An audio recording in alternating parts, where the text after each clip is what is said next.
Con el ordenamiento de los vectores y los procedimientos que vimos en las figuras anteriores, la interpolación que nos permite obtener en el interior de un elemento los desplazamientos de un punto cualquiera en función de los desplazamientos de los nodos o encontrar las coordenadas de un punto interior en función de las coordenadas de los nodos también, que son 8 números para los desplazamientos y también 8 números para las coordenadas, no presenta una dificultad extrema, sobre todo porque lo que se está haciendo es, a partir de operaciones matemáticas de interpolación simple, utilizando las funciones de forma, obtener el mismo tipo de variable, es decir, a partir de desplazamientos en los nodos obtenemos un desplazamiento en el interior, a partir de coordenadas en los nodos obtenemos coordenadas en el interior.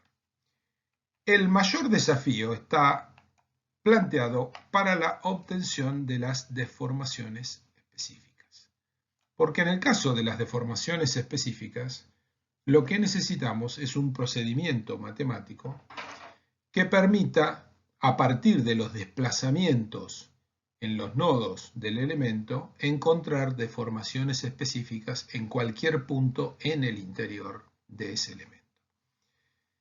En resumen, lo que estamos haciendo es representar numéricamente el procedimiento que analíticamente consistía en, teniendo las funciones u de xy y b de xy, derivarlas, combinar sus derivadas para encontrar epsilon x, epsilon y epsilon z.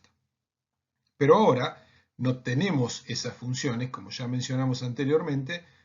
La solución numérica no busca obtener funciones como resultado, sino valores discretos en los nodos.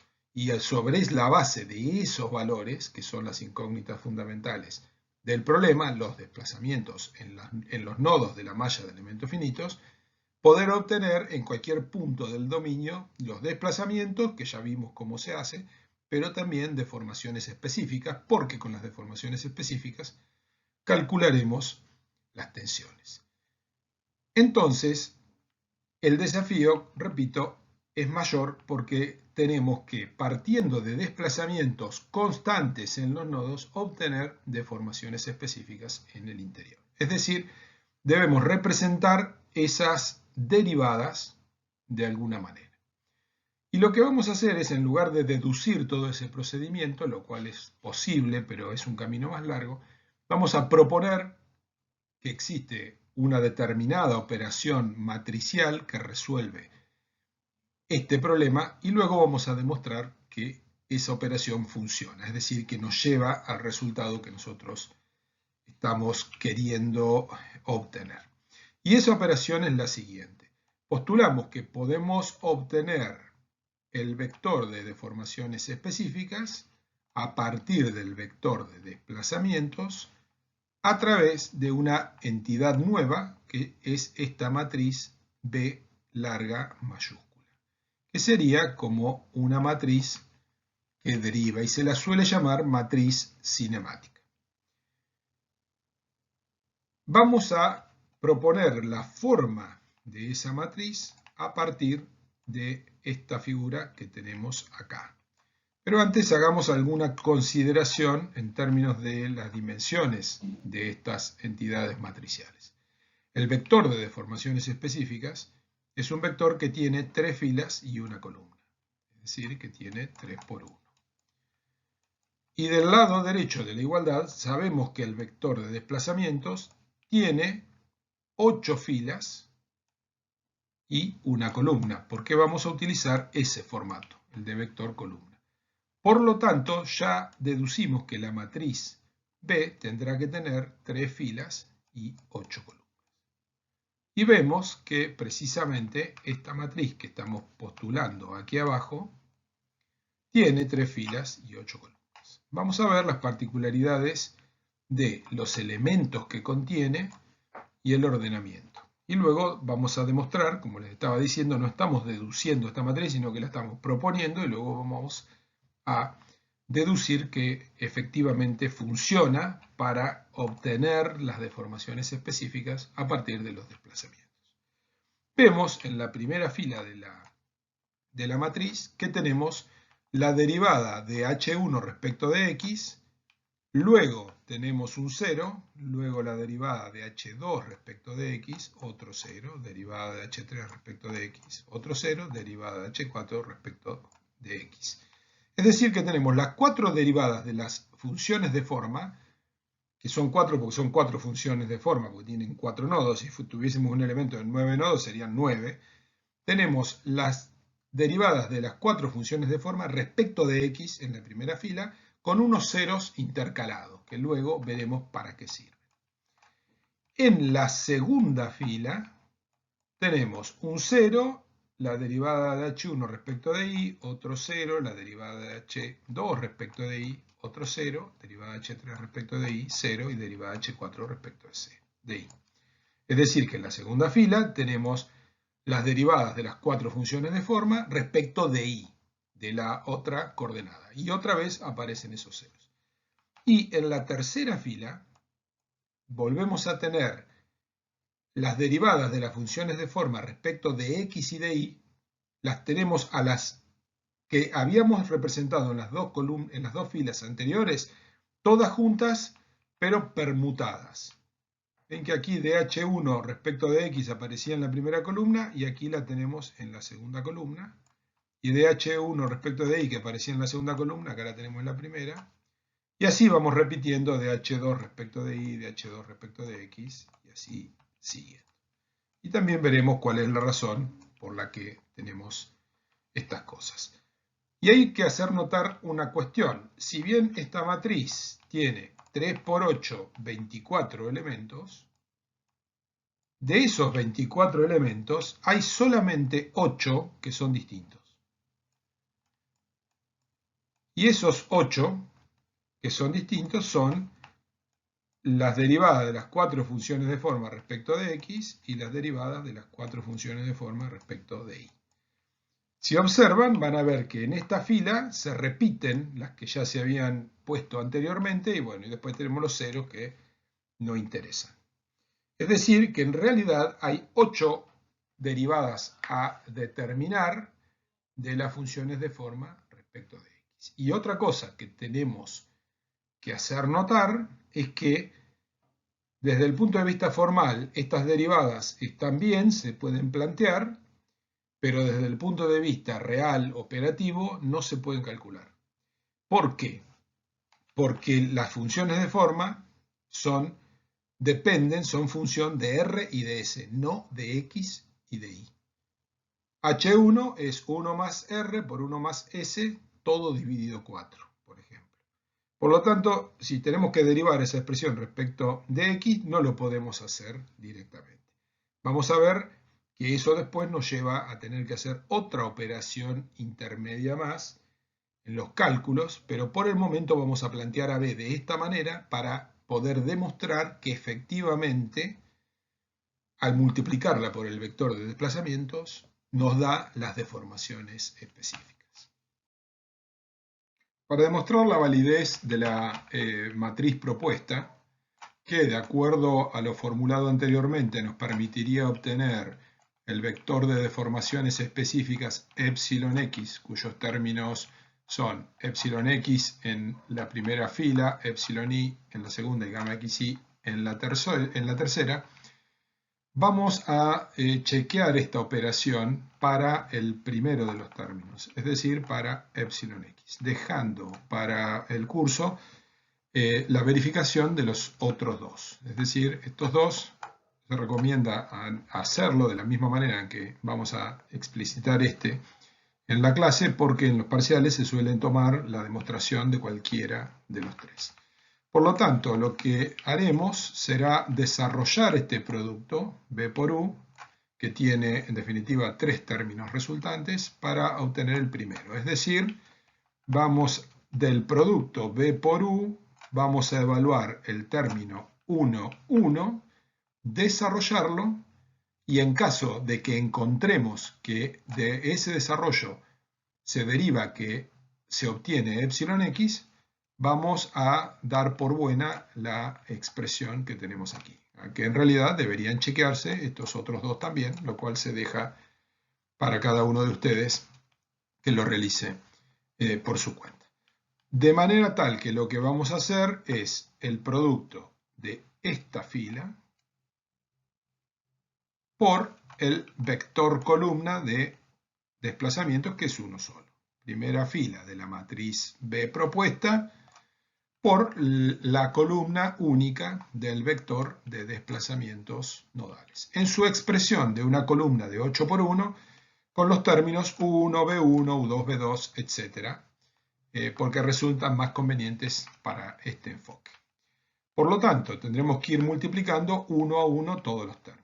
En primer lugar, vamos a tener la derivada de h1 respecto de x multiplicado por u1, que es este término que está aquí.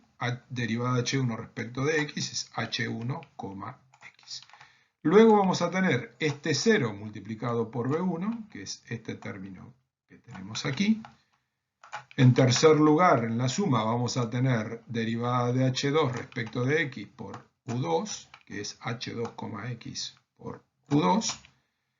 Luego tendremos este 0 que va multiplicado por b2, nos queda este término. Luego tendremos derivada de h3 respecto de x por u3, quedándonos h3, x por u3. Otra vez este 0 multiplicando a b3, este término que es nulo, pero lo escribimos lo mismo. Luego tendremos derivada de h4 respecto de x por u4, lo cual nos da este término que tenemos acá, para terminar con otro 0 que multiplica a b4, dándonos este término. Obviamente, eliminando todos estos ceros, que los escribimos nada más para que quede en evidencia, nos terminará quedando que ese primer término en realidad es h1x por u1 más h2x por u2 más h3x por u3 más h4x por u4. Antes de seguir adelante con la demostración, vamos a ver y vamos a poner en evidencia la razón por la que, en lugar de tener solamente los 8 términos independientes de esa matriz B, agregamos estos ceros. Creo que es bastante evidente que estos ceros que están aquí se han dispuesto para que, al hacer el producto de la primera fila por la primera columna, todos los términos B se eliminen. Es decir, para filtrar los términos B y que queden, como hemos visto aquí, solamente los términos de desplazamientos horizontales de los 4 nodos U1, U2, U3 y U4. Ahora lo que vamos a hacer es, como en cada uno de los 4 términos de la suma, vemos que hay una derivada respecto de x de las funciones de forma, vamos a sacar esa derivada fuera, derivada respecto de x, y vamos a dejar dentro del corchete h1 por u1 más h2 por u2 más h3 por u3 más h4 por u4. Si volvemos a introducir la derivación adentro, vamos a ver que vamos a encontrar esto de lo que partimos. Pero lo que tenemos dentro del corchete es precisamente la función de interpolación que nos permite obtener u en el punto interno del elemento, con lo cual lo que tenemos es derivada de u respecto de x, que es exactamente igual, de acuerdo a lo que vimos en deformaciones específicas, du de x es igual a epsilon x. Es decir, hemos partido de hacer el producto de la derecha, en particular hicimos el 1, 1, es decir, primera fila por la columna, y encontramos el primer término de la izquierda, es decir, epsilon x. Con lo cual, hemos demostrado para uno de los 3 elementos posibles que la formulación de la matriz B que hemos hecho, como matriz que multiplicada por el vector de desplazamientos nos da las deformaciones específicas, es correcta. Si repiten esta evaluación para el producto de la segunda fila por la columna, van a ver que efectivamente es igual a epsilon i, y también van a darse cuenta por qué están los ceros en esa posición, Y si hacen el producto de la tercera fila por la única columna de los desplazamientos, van a demostrar que eso es igual a gamma xi. Y deben hacerlo porque, como les decía, en los parciales podemos tomar que verifiquen cualquiera de los tres productos, de la primera, segunda o tercera fila por la columna, para demostrar que son iguales a epsilon x, epsilon y o bien gamma xi. En resumen, lo que hemos hecho es establecer la validez de esta expresión, que es fundamental para el planteo y la formulación en elementos finitos de la solución al problema elástico, en este caso para elasticidad bidimensional, y también, por sobre todas las cosas, que la matriz B se expresa de esta manera. Esto que está aquí es esa matriz B. No en términos en que podamos calcularla, porque aquí tenemos derivadas de las funciones de forma respecto de x y de y, cosa que operativamente no lo podemos hacer, pero desde el punto de vista conceptual es fundamental establecer el hecho de que existe una matriz que multiplicada por el vector de desplazamientos nodales nos da las deformaciones específicas en cualquier punto interno del elemento finito, inclusive de los bordes. Por supuesto que para eso tenemos que darnos cuenta que la matriz B no es constante en todo el elemento, sino que varía para cada punto interno y que multiplicado por un vector de constantes, porque U es un vector de 8 números constantes, nos va a dar el vector de deformaciones específicas en cualquier punto interior del elemento. Pero como se señalara previamente, el problema de la determinación de la matriz B consiste en el hecho de que las funciones de forma h dependen de las variables de las coordenadas naturales r y s, y no de x, y por lo tanto no se van a poder derivar respecto de x, y, sino que se podrán calcular, y de hecho ya se calcularon esas derivadas, respecto a r y s. Por lo tanto, para determinar las derivadas de las funciones de forma h sub i en general respecto de x y respecto de y, es necesario implementar la regla de la cadena.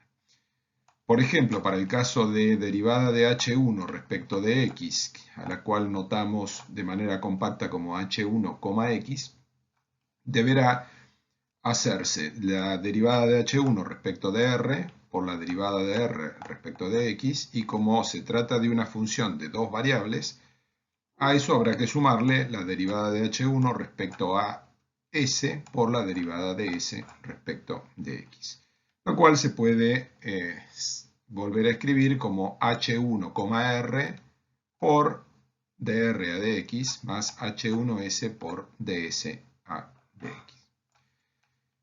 De más está decir que las derivadas de las otras tres funciones de forma h2, h3 y h4 respecto a x tienen el mismo formato.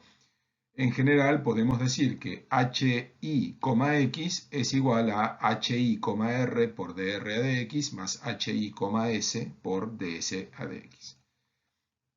Cuando derivamos respecto de y, tendremos que calcular entonces esa derivada de, hagámoslo para h1 respecto de y, aplicando la regla de la cadena como derivada de h1 respecto de r por la derivada de r respecto de y, más la derivada de h1 respecto de s por ds a di.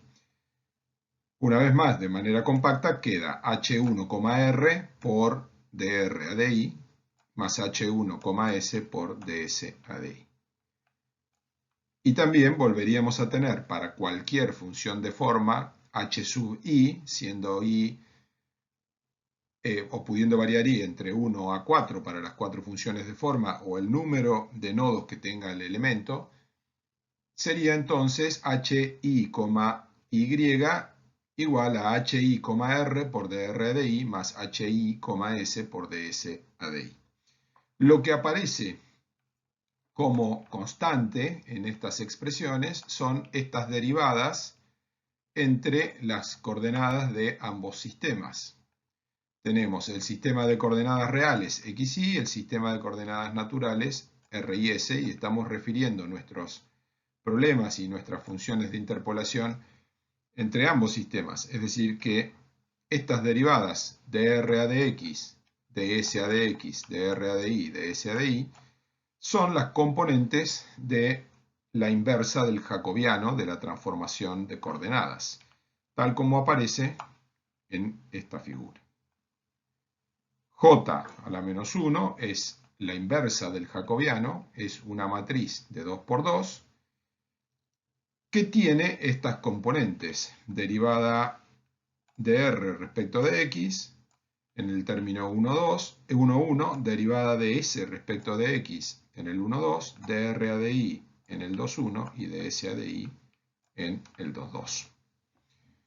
Veremos luego, y nos estamos adelantando un poco al desarrollo del análisis, que en realidad no vamos a poder determinar en forma directa J a la menos 1, sino que en realidad calcularemos J, es decir, el jacobiano, cuyos términos son en la posición 1, 1, derivada de X respecto de R, en 1, 2, de Y a de R, en 2, 1, de X a de S, y en 2, 2, de Y a de S.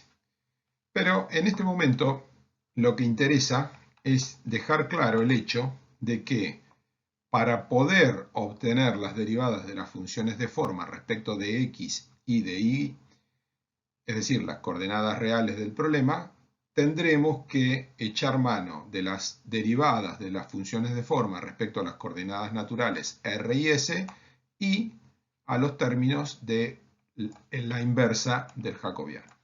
Recordando siempre que tanto el jacobiano como su inversa corresponden a una matriz de 2 por 2 porque estamos hablando de un problema bidimensional.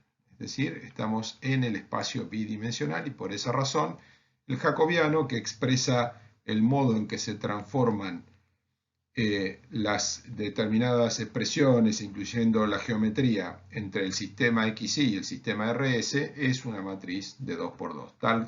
Y de la misma manera en que cuando analizamos los elementos unidimensionales, el jacobiano era un escalar, o dicho de otra manera, una matriz de 1 por 1.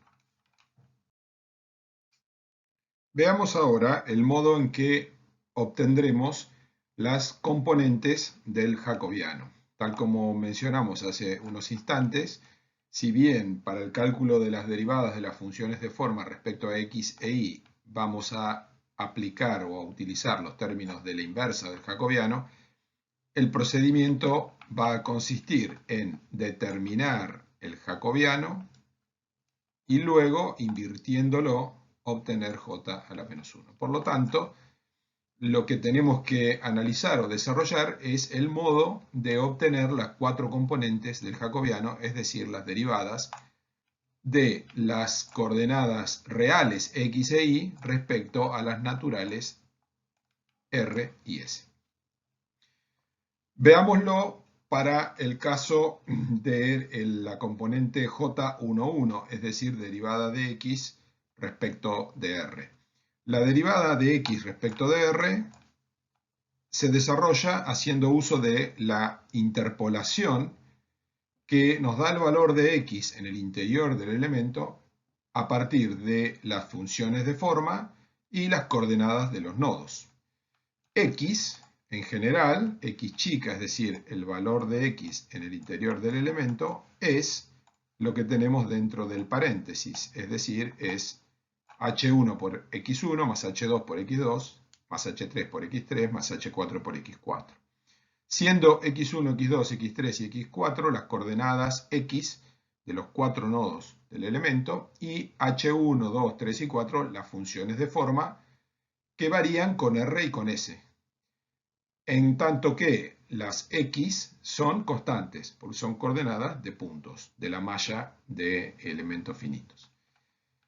Debemos derivar entonces todo el paréntesis respecto de R y naturalmente al introducir la derivación dentro del paréntesis queda la derivada de cada uno de los 4 términos de la suma y como cada uno de esos 4 términos tiene solamente las H que varían con R y que se pueden derivar respecto de R, nos quedará entonces que la derivada de X respecto de R es H1R, es decir, la derivada de H1 respecto de R por X1, que es constante, más H2R por X2, más H3R por X3, más H4R por X4.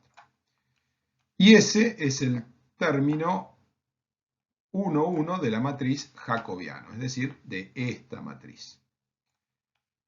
De la misma manera se puede hacer el desarrollo para encontrar J12, J21 y J22, que son las expresiones que tenemos aquí, y que siguen la misma lógica formal en cuanto a su definición.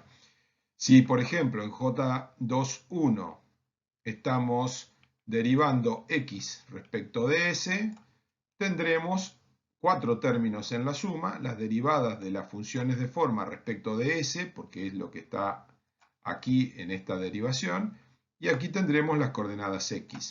Si, por ejemplo, para J22 tenemos que determinar la derivada de y respecto de s, tendremos las derivadas de las funciones de forma respecto de s, y cada uno de los términos estará multiplicado por las coordenadas y de los nodos.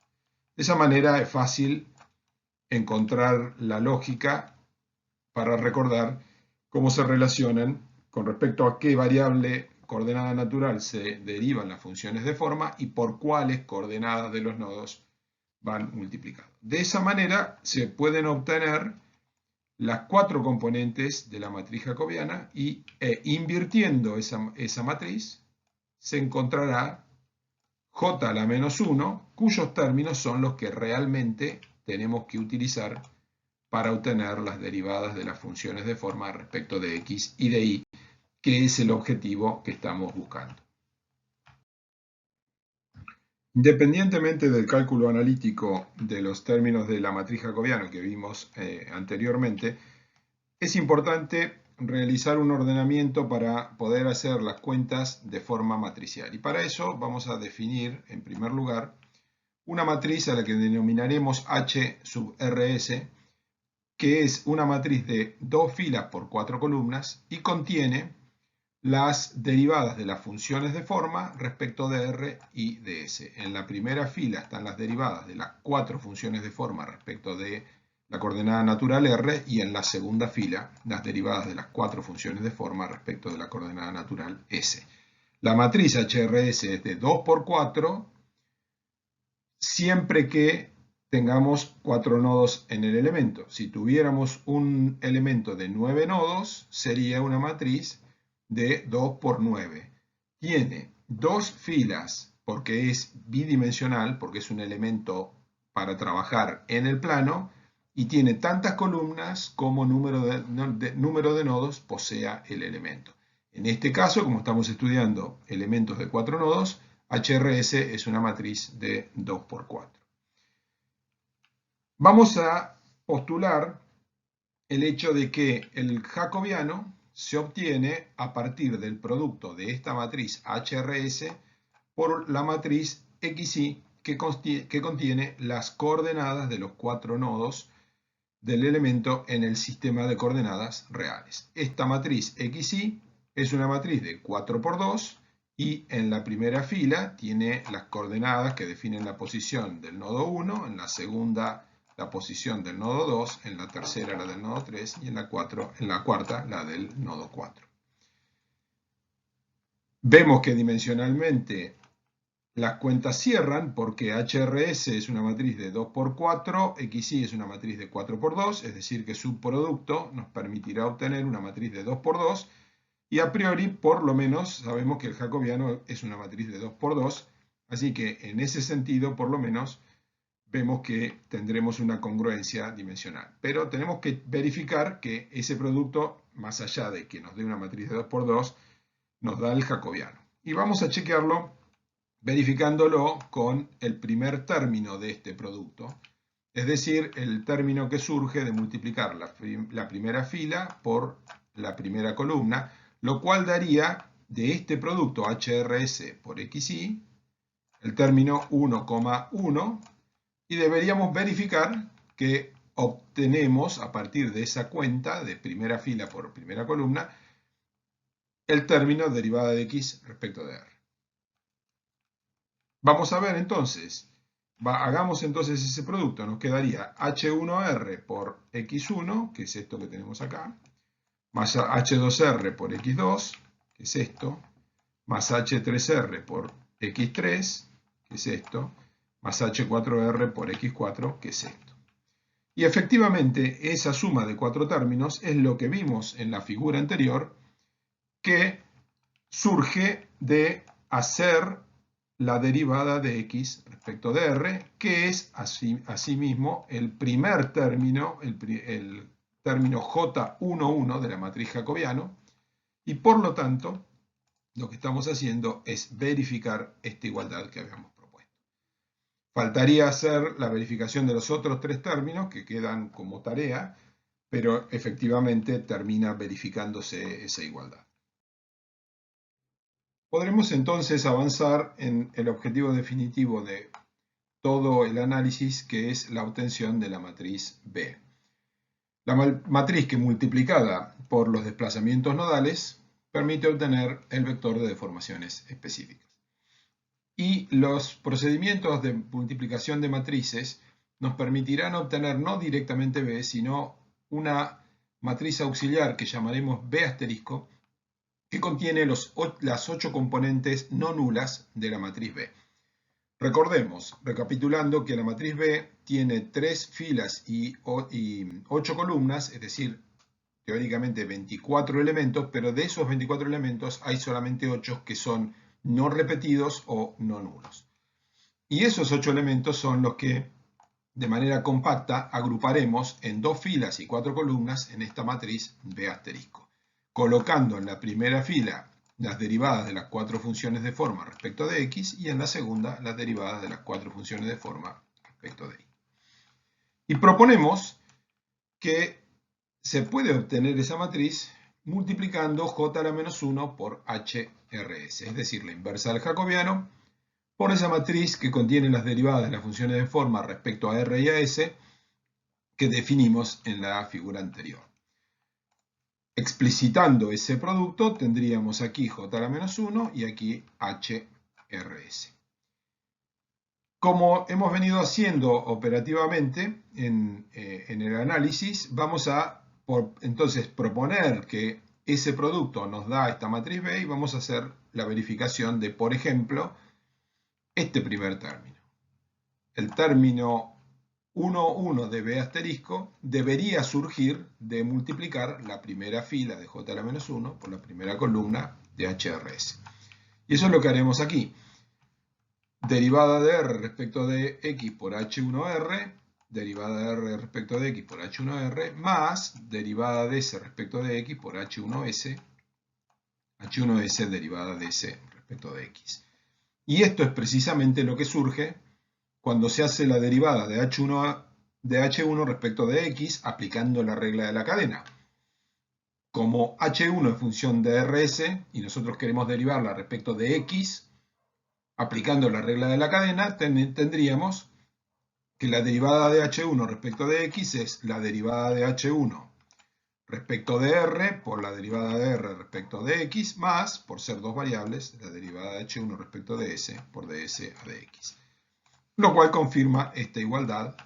Eso mismo se puede verificar para H1i y también se puede verificar para todos los demás términos. Y en términos generales vamos a concluir que efectivamente podemos confirmar estas igualdades que tenemos aquí. Habiendo obtenido entonces esta matriz auxiliar que llamamos B asterisco, para obtener B, lo único que tenemos que hacer es reordenar estos 8 términos y colocarlos en las posiciones adecuadas.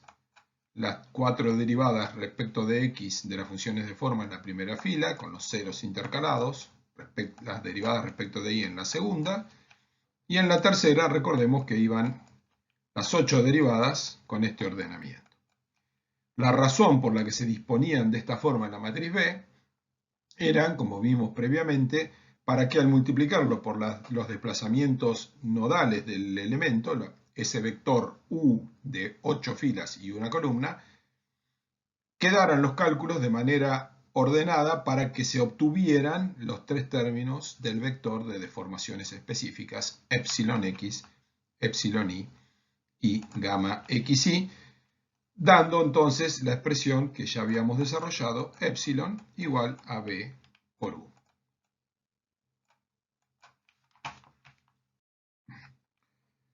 Resumamos el procedimiento de productos y ordenamientos matriciales que nos permiten concluir en la obtención de la matriz B. En primer lugar, teníamos que formar la matriz HRS que contiene en 2 filas y 4 columnas las derivadas de las 4 funciones de forma con respecto a las coordenadas naturales R y S. Y recordemos también que son 4 columnas porque el elemento tiene 4 nodos. Si tuviésemos un elemento de, por ejemplo, 8 nodos, HRS tendría 2 filas por 8 columnas. Pero como estamos estudiando en el curso solamente elementos de 4 nodos, digamos que HRS es una matriz de 2 por 4 que contiene las derivadas de las 4 funciones de forma respecto a las coordenadas R y S.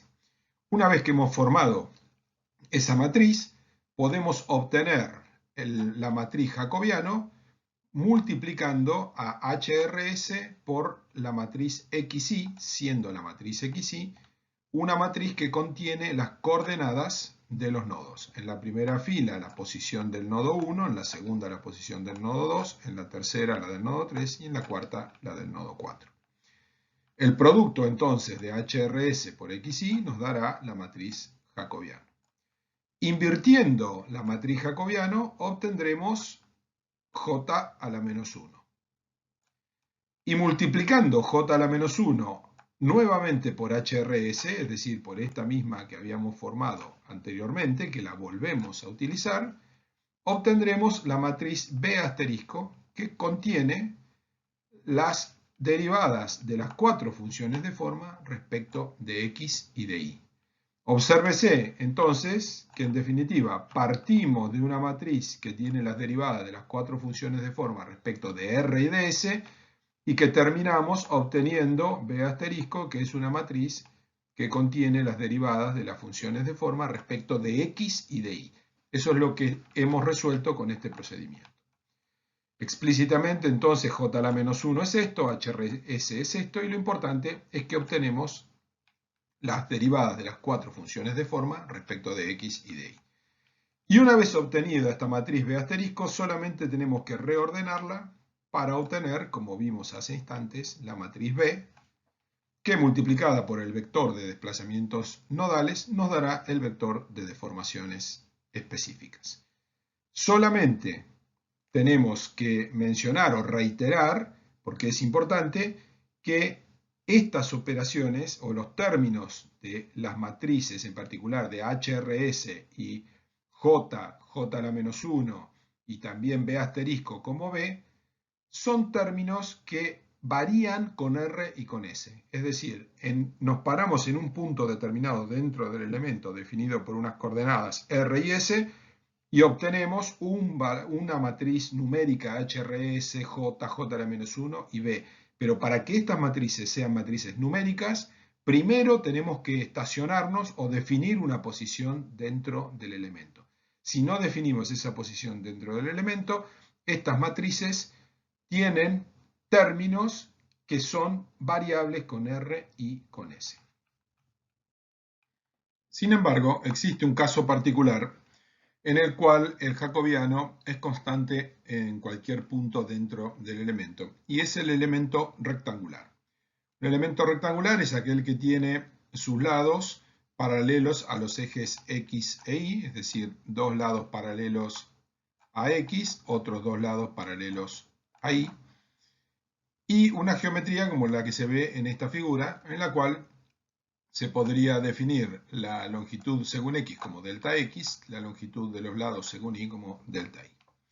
En función de la numeración que habíamos definido previamente, delta X, que es la longitud del elemento en la dirección de X, se puede calcular como X1 menos X2 o como X4 menos X3. Y la altura del rectángulo, delta Y, se puede determinar como I1 menos I4 o como I2 min menos i3. Y veremos que, demostraremos ahora que el jacobiano tiene una expresión definida, en primer lugar, como una matriz diagonal y además con términos constantes. Para eso, para definir o demostrar eso, calcularemos los términos de la matriz jacobiano de la manera en que lo habíamos visto previamente. Habíamos determinado en figuras anteriores que J11 se podía calcular como la derivada de H1 respecto de R por X1 más la derivada de H2 respecto de R por X2 más la derivada de H3 respecto de R por X3 más la derivada de H4 respecto de R por X4. Recordando las expresiones de estas derivadas que determinamos al momento de definir las funciones de forma del elemento de 4 nodos, H1 la derivada de H1 respecto de R es un cuarto por 1 más S, la derivada de H2 respecto de R es menos un cuarto de 1 más S, la derivada de H3 respecto de R es menos un cuarto por 1 menos S, y la derivada de H4 respecto de R es un cuarto por 1 menos S. Insisto, esto sale de las funciones de forma que definimos anteriormente y de derivarlas respecto, en este caso, de R. Si observamos los 4 términos que obtuvimos aquí, vemos que podemos sacar factor común un cuarto de 1 más S de los dos primeros, que sería este factor común, y quedaría factor común de X1 menos X2. Y que también nos quedará el otro factor común, 1 menos S sobre 4, que queda como factor común de X4 menos X3. Pero tanto X1 menos X2 como X4 menos X3 son precisamente la longitud delta X del lado. Con lo cual, podemos escribirlo de esta manera. Nos va a quedar ahora delta X como factor común de 1 más S más 1 menos S. Todo esto queda dentro del paréntesis, queda igual a 2. Se simplifica este 2 con el cuarto y queda un 2 abajo, resultando J11 delta X sobre 2. Determinemos el término J12 del jacobiano, que es derivada de I respecto de R. Eso es H1R por I1 más H2R por I2 más H3R por I3 más H4R por I4. La misma que habíamos puesto acá, pero multiplicada por los I y no por los X. Volvemos a hacer la expansión de las ecuaciones que nos dan las derivadas de las funciones de forma. Volvemos a sacar factor común 1 más S sobre 4 y 1 menos S sobre 4. Pero ahora vemos que lo que nos queda entre paréntesis es I1 menos I2. I1 menos I2 es 0, porque el I del nodo 1 y el I del nodo 2 vale 0. Y en el otro término nos queda como factor común I4 menos I3, y el I del nodo 4 y el I del nodo 3 son lo mismo. Por lo tanto, estos términos se anulan y J12 vale 0. Es decir, este término que está aquí vale 0. De forma análoga se pueden calcular J21 y J22 y concluiremos que J21 es 0 y que J22 es delta I sobre 2. ¿Cómo se puede interpretar esto desde el punto de vista geométrico? En primer lugar, que al ser los ejes X e Y paralelos a los ejes R y S, porque en el sistema XY el elemento es un rectángulo y en el sistema RS es un cuadrado, pero en definitiva el lado, por ejemplo, 3, 4 es paralelo a X y también es paralelo a R, y de la misma manera el lado 1, 4 o el 2, 3 son paralelos a Y y paralelos a S también. Y eso justifica el hecho de que no haya una interacción, entre comillas, entre el eje X con el S y el Y con el R, justifica estos ceros que tenemos aquí. Y por otra parte, estas derivadas de X respecto de R y derivadas de Y respecto de S, al tratarse de elementos de formas similares con ángulos rectos internos, se convierten en un factor de escala.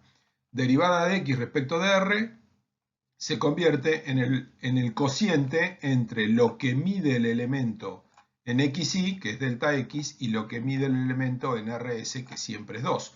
Y lo mismo en y. Lo que mide en y, que es delta y, y lo que mide en dirección de s, que también vuelve a ser igual a 2. Habiendo definido entonces que para el elemento rectangular la matriz jacobiano es diagonal y los términos de la diagonal valen delta x sobre 2 y delta y sobre 2, la obtención de j a la menos 1 es directa, ya que para una matriz diagonal su inversa es también diagonal y contiene en los términos de la diagonal la inversa de los términos de la matriz original. Es decir, que j a la menos 1 es una matriz diagonal y tiene términos 2 sobre delta x en j11 y 2 sobre delta y en j22. A partir de eso, el cambio de coordenadas se vuelve mucho más simple y, por ejemplo, podemos calcular epsilon x, la deformación específica epsilon x, de manera directa y obtener una expresión para la misma. Recordamos de las clases de deformaciones que epsilon x es igual a la derivada de u respecto de x, y expandiendo esto, u es h1 por u1 más h2 por u2 más h3 por u3 más h4 por u4. Colocamos eso dentro de un paréntesis y lo derivamos respecto de x. La derivada se introduce dentro del paréntesis y nos queda h1x por u1 más h2x por u2 más h3x por u3 más h4x por u4. Pero ahora, al tener el jacobiano con términos constantes, h1x, que era la derivada de h1 respecto de r por dr a dx más la derivada de h1 respecto de s por ds a dx, nos queda 2 sobre delta x por h1r más 0, por ser ese término de j a la menos 1 igual a 0, por h1s. Y esto nos termina quedando h1r es 1/4 por 1 más s multiplicado por 2 sobre delta x. Y eso es h1x. h1x igual a 1 más s sobre 2 por delta x. De manera análoga, h2x, la derivada de h2 respecto de x, es igual a 2 sobre delta x por h2r más 0 por h2s, y nos termina quedando la derivada de h2 respecto de x menos 1 más s sobre 2 por delta x.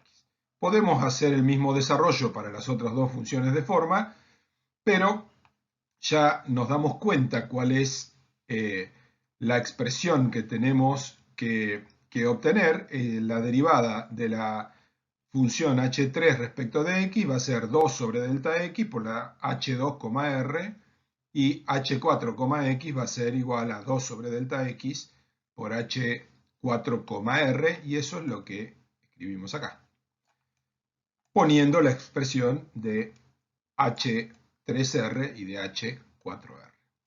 Y de esa manera, habiendo determinado esos términos que tenemos aquí, podemos calcular epsilon x, que es igual a esto que teníamos aquí. Las 4 derivadas de las funciones de forma respecto de x por los desplazamientos.